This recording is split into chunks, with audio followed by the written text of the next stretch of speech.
Hello and welcome to lesson 10. This is video 2, and now we're going to get into what the tissues of the alimentary canal look like.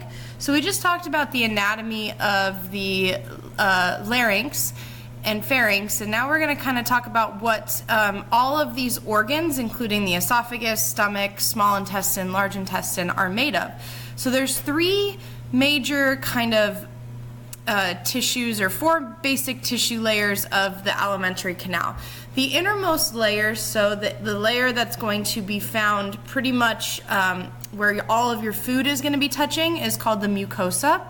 This is going to be basically an epithelial layer with a little connective and a little smooth muscle, but really it's going to be simple columnar for absorption, and then your stratified squamous that helps to resist any friction, especially in the mouth and esophagus.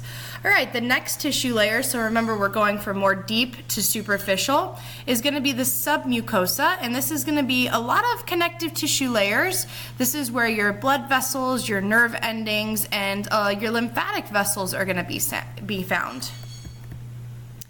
Then we have the muscularis externa. This is going to be your smooth muscle. So if you remember, smooth muscle is going to be found in the kind of internal organs. It's going to be involuntary. And this layer is super important because this is what's propelling your food stuff from one organ to another. So once you swallow your food and it's going down the esophagus, you're not actually having to think about the food going down the esophagus. This is involuntary. So this layer of smooth muscle is actually doing this for you. And then the outermost layer, so the most superficial layer, is going to be the serosa. And really it's going to be just a kind of serous membrane that has a nice frictionless surface, so that when you're rubbing up against other organs, we don't have any friction. So this is going to be similar to a little bit what we find in the heart. It's just a nice serous membrane, so when you have movement, it's a nice slippery surface. So if we look here, this goes ahead and shows you all of those kind of tissues that we talked about. So here's our innermost layer right here, and you can see that they did a really nice job going outward, so it's super easy to see. So here's the mucosa with your epithelial kind of layer. You can see you have two layers here that are the muscularis externa. In between that is that submucosa layer right here that contains quite a lot of the blood vessels and all of your nerve endings. And then these outer layer here is going to be that kind of visceral layer. And that's really just holding everything together and creating a nice frictionless surface. So there are some nerve plexuses of the digestive system, and basically it's going to be part of the autonomic nervous system that helps regulate everything going on in your GI organs. So your two big nerve plexuses are going to be what we call the submucosal nerve plexus and the myenteric plexus. And these are just going to be spread out through all the abdominal organs, and they're going to help stimulate that smooth muscle to move food stuff. And it's also going to stimulate glands that secrete many different things inside organs like your stomach. All right, so now we're going to get into our anatomy of the esophagus. So the esophagus basically stops once we have that pharynx area, and it's going to go all the way down to the stomach. It's about 10 inches long, and the only thing that it does is peristalsis, or movement. There is really no digestive function in the esophagus. It's purely for movement and getting food from the mouth to the stomach. So now we're going to get into the stomach, which is a little bit more of an exciting organ than the esophagus. The esophagus, like I said, just to move stuff from the mouth to the stomach. So now let's get into the stomach. So it's on the left side of your abdominal cavity. It does have an overall C shape, and a lot of times when you first open up an organism, you can't really see the stomach. You have to lift up the liver and the diaphragm muscle to be able to see it. You have two sphincters that basically separate the stomach from the other digestive organs. So you have the cardioesophageal sphincter. And what's nice about this is it literally has the word kind of esophagus in it, as you can see. So this is the one that's connected to the esophagus. And then the pyloric sphincter is the other one, and this is the one that's going to be connected with your small intestine. So the stomach is going to be about 6 to 10 inches long and can hold up to a gallon of food, which is just incredible. Think about, a gallon of milk. That's just incredible that your stomach can hold that much. So if we look here, here's the overall kind of anatomy of our stomach. Here would be our cardioesophageal sphincter, which attaches the stomach to the esophagus. And then down here is the pyloric sphincter, which is going to regulate the food going from the stomach into the small intestine. So your stomach has these really cool folds in it called rugae. And basically when the stomach has less food in it, it becomes a little bit smaller and folds up. And that's what this rugae is. Then we have a greater and lesser curvature of the stomach. So the lesser one's going to be the more medial one and the greater is going to be more lateral.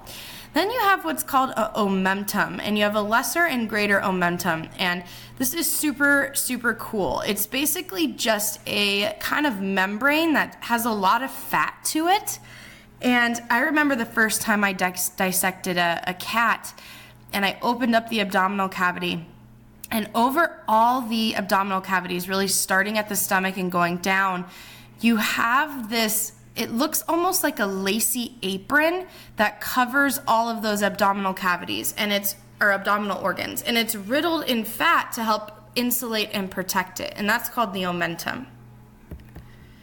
So if we look here again, here's our lesser curvature of the stomach. Our greater curvature is going to be out here. And then you can see they kind of made it so that you can see these folds all in here. That's actually what the stomach looks like when you cut it open. It's really interesting, and that's called rugae. So the stomach acts as a temporary storage tank before it enters into the small intestine, and it also does a lot in helping to break down our food. So the mucosa layer of the stomach, and if you remember, that's where blood vessels, glands, neurons are found.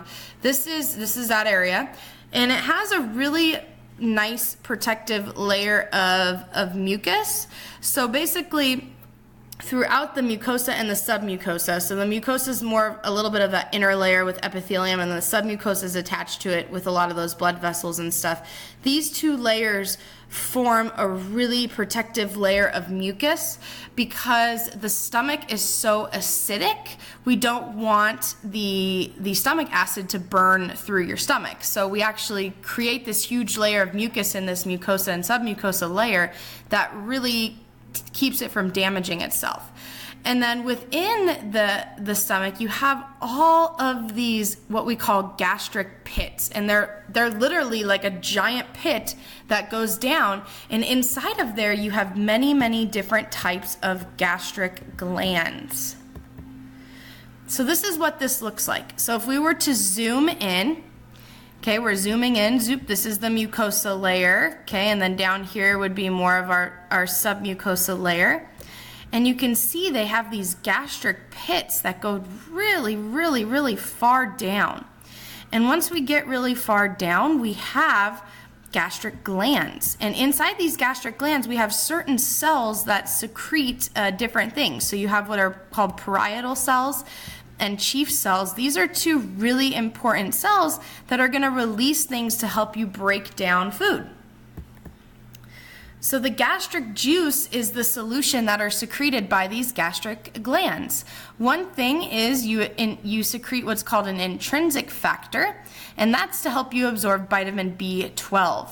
You have those chief cells that we just talked about that releases protein digesting enzymes called pepsinogens, parietal cells which create the hydrochloric acid, and then you also have what are called enteroendocrine cells, and these produce local hormones like gastrin that help just like I said in the overall process of breaking down and processing food. So after food enters into the stomach through that cardioesophageal sphincter and it mixes with this gastric juice, we no longer call it foodstuffs. We call it chyme.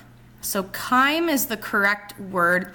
And if you want me to be a little graphic here, this is pretty much throw up. You know, if you went and threw up your food, it doesn't look like a lot of times what you ate. And that's because it's now chyme. It's mixed with that gastric juice. And, you know, sometimes when you throw up, your throat is really sore. That's because you have hydrochloric acid mixed in there. So you're literally burning your esophagus. So here's just another picture.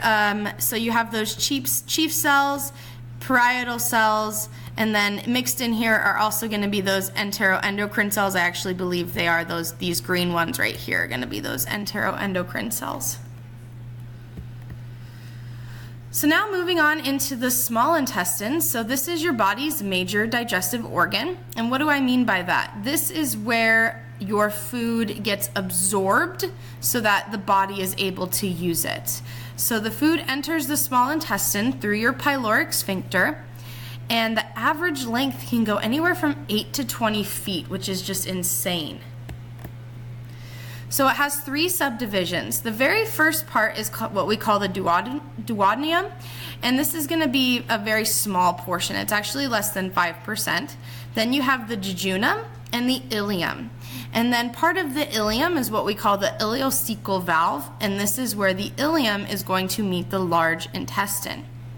So the small intestine actually can only process a really small amount of food at a time, so the pyloric sphincter controls how much food goes in. So the pancreas is a really important part of the small intestine. Now obviously it's an accessory organ, it's not a GI organ or an alimentary canal organ, but it is an accessory organ, and it's really important because these pancreatic ducts produce tons and tons of enzymes to help with chemical breakdown of all food groups. It's the only organ that actually secretes all enzymes that break down all types of food groups. And there's the pancreas right here. Woo. So nearly all food absorption is going to occur in the small intestine, and 3 different structures allow this to happen. First, you have microvilli, villi, and circular folds. And the whole purpose of these 3 structures is to increase surface area. The more surface area you have, the more food you're going to be able to absorb. Think about it like the folds of the brain, going back to the nervous system. We had all those folds in the brain so that our huge brain could fit inside of our small skulls.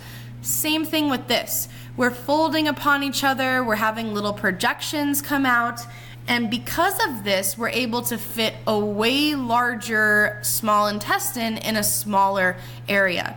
So the microvilli are also called brush border, and they help to produce enzymes that complete your digestion of the proteins and the carbohydrates. Villi are bigger than microvilli, and it kind of gives the small intestine a little like towel-like appearance.